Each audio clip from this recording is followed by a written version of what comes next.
I'm back at the farm. As you know, 3 kilometro lang layo natin sa sa bayan. Sa bayan, mainit. Pagdating dito, umaambon, foggy, malamig. So, yan, meron tayong konting mga diyan. Graba at saka buhangin. Merong mga pakonti-konting project na ginagawa tayo. Ito yung ating ginawang bakod. Tapos ng harapan. Yan yung ating gate. Wala pang pangalan, pininturahan, pero medyo na na ulit, na pinalawang na ulit. Yan. Tapos doon sa loob, yun ang isa sa mga project ginawa ni ni Ninong. Ayan, ang ating gate. Ayan, merong semento yan dyan. Doon na tayo, medyo secured na tayo ng konti dito. Pwede nating sarado. Ayan. Nandito yung mga sumasalok ng mga bata. Yan, meron dyan yung side na yan. Meron ng poste, pero wala pang cyclone wire. Ito yung ginawa ni Ninong, railing. Packet sa sa lugar nila. Ginawa niyang bakal kasi dati kawayan lang to. Ayan. Ito akong nagano diyan. Patabas-tabas. Nag-clearing diyan. Ito yung mga pinagputulan ko. Tinuyo ko diyan para masigaan. Tapos yung mga dati may mga dito, mga yan, may mga puno ng kakawati. Tinanggal ko lahat. Ito lang itinira ko yung puno ng suha dyan. Tapos yung mga ibang kakawati, yan isinaksak ko sa pagitan ng ating poste. Tapos ito yung meron yan. Merong barbed wire na dyan before. Yan tinanggal ko at inilagay ko siya dyan. Andun si Marites.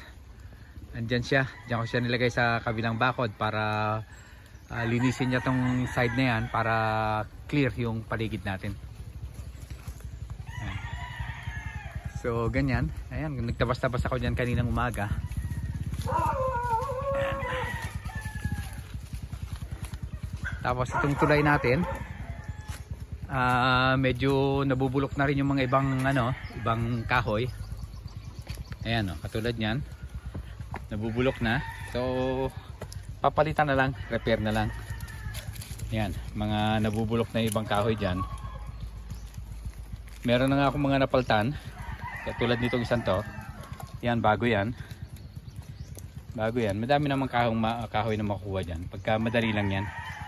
Pagka nabulok na pumutol tayo ng mga kahoy gubat yan, repair lang. Dali lang yan, ayan, mga nabubulok na yung ganyan talaga, exposed yung yan, tinabasan ko yan kaninang umaga. Yan, mga tabas-tabas yan.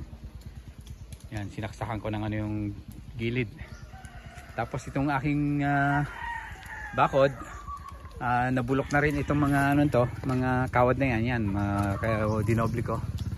Yan, ganyan lang talaga sa farm pagka continuous repair lang. Marami nang repairin sa taas. Okay lang yan, part ng trabaho dito sa farm, yung pagre-repair ng mga bakod na ganyan. So